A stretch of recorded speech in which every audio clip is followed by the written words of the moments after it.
बिस्मिल्लाहिर्रहमानिर्रहीम। मेरा नाम डॉक्टर मोहम्मद हारिस खान बरकी है।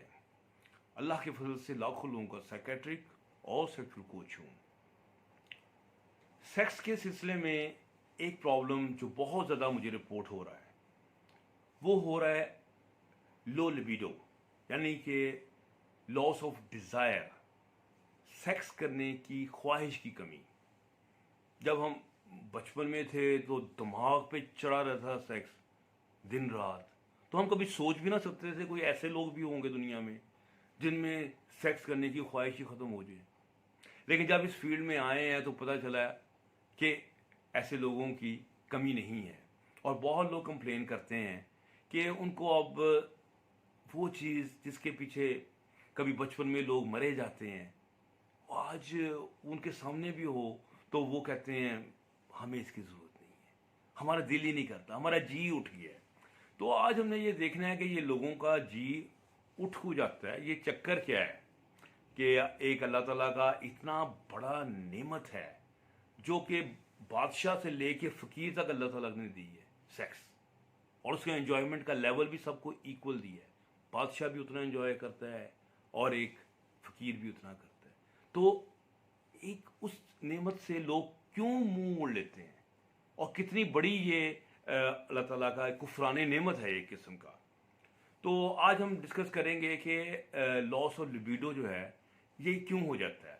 थोड़ी सी मैं पहले स्टार्ट गुफ्तगू करूँगा ज़रा सा टेक्निकल बात से कि 3 या 4 चीज़ें मैंने जो ढूंढी हैं जो कि लिबिडो के साथ इन टच हैं, जो कि तमाम रीज़न बनती हैं सेक्स के डिज़ायर की, ख्वाहिश की कमी की। वो है टेस्टोस्टेरोन, जिसका मैंने तर्जुमा किया है उर्दू में कुफुरों का पानी। लोग बड़ा मजाक उड़ाते हैं कि ये क्या तर्जुमा हुआ। एनी हो, टेस्टोस्टेरोन में अगर कमी आ गई है तो इसका मतलब ये है कि आपके अंदर सेक्सुअल ख्वाहिश कम होती जाएगी। और ये बहुत सारी जो हम डिफरेंट इसके कॉजेज देखेंगे उसमें आपको टेस्टोस्टेरोन का रोल जो है वो कलीदी नजर आएगा। फिर एक न्यूरोट्रांसमीटर होता है डोपामीन, ये हमारे ब्रेन से निकलता है। ये है जब वो बढ़ जाता है तो इंसान का दिल करता है कि जो सामने आ गया उसे कच्चा चबा जाओ, यानी कि लड़की आई है तो उसको इतनी ज़ोर से दबाओगे पसलियाँ तोड़ दो उसकी। तो ये डोपामीन, इसका भी जिक्र आएगा बार बार, ठीक है। फिर एक और न्यूरोट्रांसमीटर है जिसका नाम है सेरोटोनिन। सेरोटोनिन जो है ये वो अल्लाह ताला ने वो बनाया है कि जो इंसान को ना तमाम नुकसानी ख्वाहिश को काबू करने में मदद देता है, ठीक है। लेकिन जब ये बढ़ जाता है किसी दवाइयों की वजह से या किसी भी वजह से तो इंसान के अंदर ख्वाहिशें जो हैं वो कम हो जाती हैं, कंट्रोल भी ज़्यादा आ जाता है, लेकिन फिर इतना कंट्रोल आ जाता है कि सेक्स भी नहीं कर पाता इंसान। फिर एक ये होता है ईस्ट्रोजन, ये औरतों का हार्मोन है, लेकिन आपको पता है हर मर्द के अंदर भी एक औरत होती है और हर औरत के अंदर भी एक मर्द होता है। तो वो समटाइम वो जो औरत वाले हार्मोन्स हैं वो लोगों में बढ़ जाते हैं। देखेंगे हम रीजन कि क्यों बढ़ जाते हैं जब हम डिस्कस करेंगे। तो जब वो बढ़ जाते हैं तो सेक्स की ख्वाहिश कम हो जाती है। फिर एक अल्लाह ताला ने एक और हार्मोन बनाया हुआ है जिसका नाम है प्रोलैक्टिन।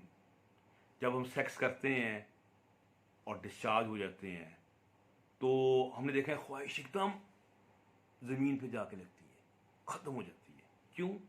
अल्लाह ताला ने आपको बैलेंस में रखा हुआ है, औकात में रखा हुआ है सही में, कि आप जो है ना वो सेक्स को ख़त्म कर दें। आपकी ख्वाहिश को ये अल्लाह ताला उसको ख़त्म कर देता है, कम कर देता है, एकदम प्रोलैक्टिन का लेवल हाई हो जाता है। तो नतीजा ये निकलता है कि आप जो है वो सेक्स की ख्वाहिश, लेकिन अगर प्रोलैक्टिन किसी वजह से बढ़ जाता है बॉडी के अंदर तो आपके अंदर ख्वाहिश जो है वो बहुत कम हो जाती है। तो इसकी हम मोटी मोटी जो मैंने केमिस्ट्री जो थी ना वो आपके साथ एक्सप्लेन की है। अब मैं कोशिश करूंगा तमाम फैक्टर्स को 1 2 3 4 करके आपके साथ डिस्कस करते जाऊं बहुत मुख्तसर। सबसे पहले तो आपके अंदर डिप्रेशन। डिप्रेशन ऐसी बीमारी है जिसमें आपकी आपकी तमाम ख्वाहिशें, यानी कि सेक्स समेत वो सारी की सारी सेक्स की जो ख्वाहिशें हैं वो ख़त्म हो जाती हैं। सो अगर डिप्रेशन है तो अंदर से पीछे से इम्पल्सेस ही नहीं आती, इम्पल्स नहीं आती ब्रेन से, तो सेक्स की ख्वाहिश पैदा नहीं होती, चाहे नीचे से पूरी बॉडी आपकी ठीक ठाक काम भी कर रही हो, आप सेक्स की ख्वाहिश नहीं करेंगे, दिल नहीं करेगा। फिर है एंजाइटी, घबराहट। जब घबराहट पैदा होती है तो आपको पता है कि सेक्स भी एक किस्म का जोश है, और जो लोग घबराहट से घबराते हैं, यानी कि जोश से पैनिक में चले जाते हैं घबराहट की वजह से, तो उनका दिल तेज से धड़कता है, पसीना आता है, तो वो इस फीलिंग को बर्दाश्त नहीं कर पाते। तो सेक्स में भी ये चीज़ होना होता है, तो इसलिए वो सेक्स को अवॉइड करते हैं, तो सेक्स की जो ख्वाहिश है उनके अंदर वो ख़त्म हो जाती है। फिर साइकोसिस है, ये पागलपन की जो किस्म होती है, वो लोगों से भी कम मिलते हैं लोग, तो वो भी सेक्स की ख्वाहिश ख़त्म हो जाती है। इस तरह कुछ पर्सनैलिटीज़ होती हैं, वो भी एक डिफरेंट टॉपिक है, वो उसकी वजह से भी सेक्स की ख्वाहिश, वो हिस्ट्रॉनिक पर्सनैलिटी होती है, फिर इस तरह शिकीज़ाइड पर्सनैलिटी होती है, शिकीज़ोटिपिकल पर्सनैलिटी, ये सेक्स में इंटरेस्ट नहीं शो करते। फिर आ जाता है सबसे ऊपर स्ट्रेस। स्ट्रेस क्या है कि आपके अंदर एक सॉर्ट ऑफ इमरजेंसी लगी है भागने की, सोचने की। अब जब भाग दौड़ का आपका मोड ऑन हो और आपका खून सारे का सारा आ जाता है इधर लिम्स में, तो सेक्स जो है ये तो उस वक्त का काम है जब आप बिल्कुल वेले होते हैं, रिलैक्स होते हैं, इजी होते हैं, ये तब का काम होता है।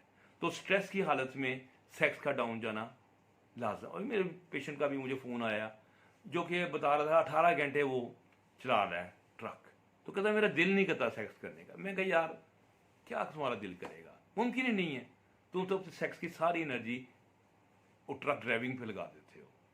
तो फिर इसी तरीके से फटीग है, थकावट, बहुत ज़्यादा काम जैसे हमने देखा है, आपकी बॉडी नुचड़ जाती है, आपका दिमाग ठंडा होने में टाइम लेता है, तो जब तक फटीग ख़त्म नहीं होगी सेक्स नहीं हो पाएगा। फिर बुढ़ापा, उसमें भी टेस्टोस्टेरोन की लेवल में कमी आ जाती है। फिर आपके बीवी बहुत पुरानी हो जाती है, एक तरीके से सेक्स कर रहे हैं रोज़, एक ही शक्ल, कोई तरीका, कोई उसमें कोई इनोवेशन नहीं, कोई जिद्दत नहीं, तो बीवी भी जो है आपका वो भी डाउन हो जाता है, क्या नाम है, फोर प्ले भी कम हो जाता है। नतीजा क्या निकलता है, सेक्स की ख्वाहिश, दिल ही नहीं करता, बीवी का मुंह उधर, बंदे का मुंह उधर, सो रहे होते हैं, पता चल रहा है 10 साल हो गए हैं ऐसे सो रहे हैं। तो ये चीज़ें मैं तो ये देखता हूँ, ठीक है। फिर बच्चे जब पैदा हो जाते हैं, लोग कहते हैं अब फैमिली मुकम्मल हो गई, अब क्या, अब बच्चे भी टाउन टाउन करते हैं। नतीजा ये निकलता है कि वो कहते हैं जैसे हमने अपने माँ बाप को देखा था कि कभी सेक्स नहीं करते थे, अब हम भी ऐसे माँ बाप बन गए हैं, हमारे बच्चे भी पैदा हो गए हैं, अब क्या सेक्स करना, ख्वाहिश ही ख़त्म हो गई। तो वो उन लोगों में भी ये भी एक लिबिडो की कमी बन जाती है इसकी वजह से, ठीक है। फिर पार्टनर है, अगर पार्टनर बहुत ठंडा हो, अब कोशिश करते हैं, बर्फ़ की सिल के ऊपर लगे हुए हैं, फाइनली आप भी ठंडे हो जाते हैं, यानी कि आपके अंदर भी ख्वाहिश ख़त्म हो जाती है। फिर अगर आपका इरेक्टाइल डिसफंक्शन हो, मतलब आपके अंदर जो इम्पोर्टेंस है आपके अंदर आ जाए, आपका खड़ा ना होता हो, तो क्या है, रोज़ बेइज्जती होगी, बेइज्जती होते होते ख्वाहिश भी ख़त्म हो जाएगी। सो इरेक्टाइल डिसफंक्शन एक वजह बन गई ख्वाहिश की कमी की। फिर इस तरह प्रीमच्योर इजैकुलेशन, जल्दी फारग हो रहे हैं, फिर बेइज्जती, बेइज्जती कब तक बंदा बर्दाश्त करेगा, फिर वो भी वही हालात हो जाएंगे, यानी कि सेक्स की ख्वाहिश आहिस्ता इंसान की ख़त्म हो जाएगी। फिर मोटापा, मोटापे में भी टेस्टोस्टेरोन लेवल इंसान का डाउन चले जाता है और एस्ट्रोजन लेवल बढ़ जाता है। नतीजा क्या निकलता है, बंदे का दिल ही नहीं करता। मोटापे पे मैंने वीडियो पहले भी की हैं, तो ये एक बहुत बड़ी वजह है। फिर अल्कोहल, अल्कोहल से लोग क्या होता है कि लोग अल्कोहल पी के समझ जगह सेक्स करेंगे ज़्यादा, वो सो जाते हैं, उनके अंदर ईस्ट्रोजन भी बढ़ जाता है। और सेक्स और जो नशा है ये आपको सेक्स से निकाल कर अपने अंदर कैद कर लेता है, यानी कि सेक्स तो इंसान को कहता है अपने आप से निकलो और किसी से रब्ता करो, और जब नशा है ये आपको अपने कैप्सूल के अंदर बंद कर देता है, अपनी कैद में ले देता है। तो सेक्स से आप दूर दूर हो जाते हैं अगर आप नशा कर रहे हैं किसी किस्म का भी, यानी कि चाहे अल्कोहल का कर रहे हैं, चाहे आप हशीश का कर रहे हैं, और चाहे बेशक आप हेरोइन का कर रहे हैं, ठीक है। फिर इसके बाद एंडोक्राइंस का मैंने बताया था, टेस्टोस्टेरोन वगैरह का, फिर मैंने बताया था ईस्ट्रोजन का भी बताया था। फिर इसके अलावा कोई बीमारी हो जो क्रोनिक बीमारी, पुरानी बीमारी जो साल लग जाती है, जैसे जोड़ों की दर्द है, या कोई या आपको हो गया खुदा न खास्ता हार्ट का मसला हो गया है, डायबिटीज़ हो गई है, इवन आपका मोटापा भी है, या कोई कैंसर का कोई खुदा न खासा मसला पड़ गया है, तो यानी कि जो बीमारियां लंबी चलती हैं उनसे आपको हो जाता है। और इन्फ्लेमेशन जब बॉडी में बढ़ जाती है तो सेक्स की ख्वाहिश जो है वो ख़त्म हो जाती है। फिर आखिर में हम डिस्कस करेंगे रोल ऑफ मेडिकेशन। बहुत सारी मेडिकेशन डॉक्टर्स उठा के दे देते हैं और नहीं देखते कि ये सेक्स के ऊपर क्या असर करेगी। तो मैं एक मुख्तसर सी हल्की सी एक छोटी सी लिस्ट बता देता हूँ जो कि सेक्स को मुतासर करती हैं। उसमें सबसे पहले तो एंटी डिप्रेसेंट हैं, SSRI टाइप। आपको पता ही है, प्रोजैक का नाम सुना है आपने, सिप्रालेक्स का नाम सुना हुआ है, सिटान्यू का नाम सुना हुआ है, या इस किस्म की जो मेडिसिन हैं, ज़ोलॉफ्ट का।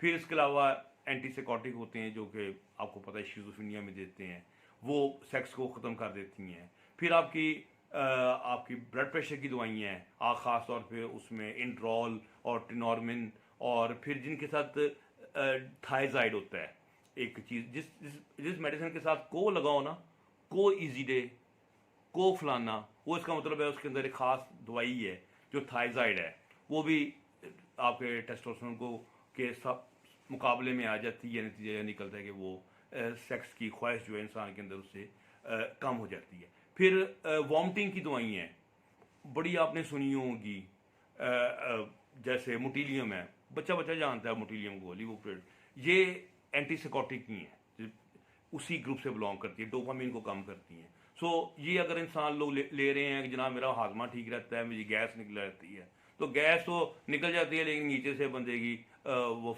नीचे से भी फारग हो जाता है। सो फिर इसके अलावा जो भी बहरहाल जो मेडिकेशन का जो रोल है वो आपको ज़रूर समझना चाहिए और डॉक्टर से डिस्कस कर लेना चाहिए या ख़ुद उसका लिटरेचर पढ़ लेना चाहिए कि ये हमारे सेक्स के ऊपर असरअंदाज तो नहीं हो रही। बस मैंने कई लोग देखा है वो लोग सिर्फ इन मेडिसिन पे कॉन्टीन्यूसली चल रहे होते हैं और सेक्स से भी बिल्कुल उनकी बीवियाँ भाग जाती हैं और बाकायदा तलाक लेके चले जाती हैं और वो कहते हैं कि शायद हमने बस ये दवाइयाँ ही खानी हैं। तो इनसे आप बच के रहें, ठीक है। तो सब मैंने ये मुख्तसर सी एक वीडियो बनाई है, तो उम्मीद है कि आपको मेरी ये वीडियो पसंद आई होगी। तो आप मेरे चैनल को ज़रूर सब्सक्राइब करें और नोटिफिकेशन बेल को ज़रूर प्रेस करें, तो इस तरह आपको मेरी अगली वीडियो भी मिल जाया करेगी। तो अपना बहुत ज़्यादा ध्यान रखें। डॉक्टर बरकी को इजाज़त दीजिए। अल्लाह हाफ़िज़।